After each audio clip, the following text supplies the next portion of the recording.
Bossy, may pahula ako. 6'9". Ano yun? Pahula ako sa'yo. Papalpak na naman yan. Saan ka na? Saan? Daan. Saan? Ano ba yan dyan, ha? Yun mo, makakadugas ka na naman. Sige. Ano rin pahula mo? May isang kotse. Paano may pagkakasya ang 5 baka? Sa isang kotse? Oo. Paano pagkakasyahin? Ipagsiksiksikan mo. Mali. Ano naman?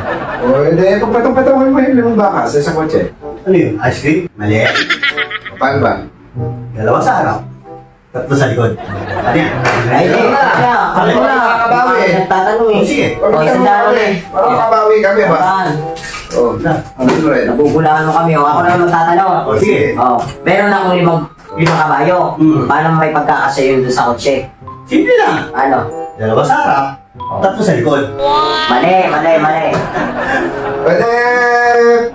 Ako, pitin mong sumakay yung 5 kabayo mo sa kotse. Mali. Kailangan alisin mo muna yung 5 baka mo dun sa kotse. Tapos, ipapalit mo yung 5 kabayo ko.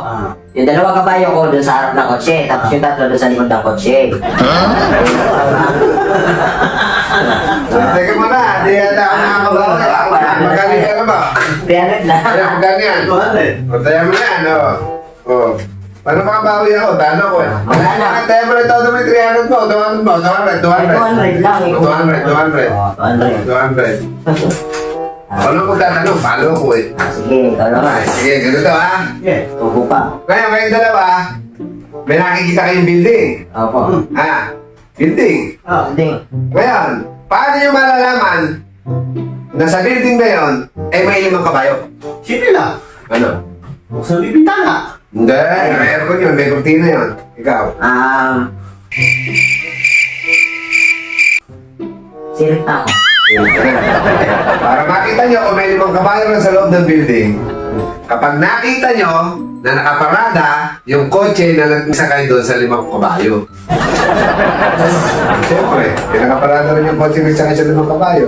Yan nandun sa building tsaka yung 5 kabayo. Pwede naman kami din magpapakata. Pwede, nandun yun, nakaparada.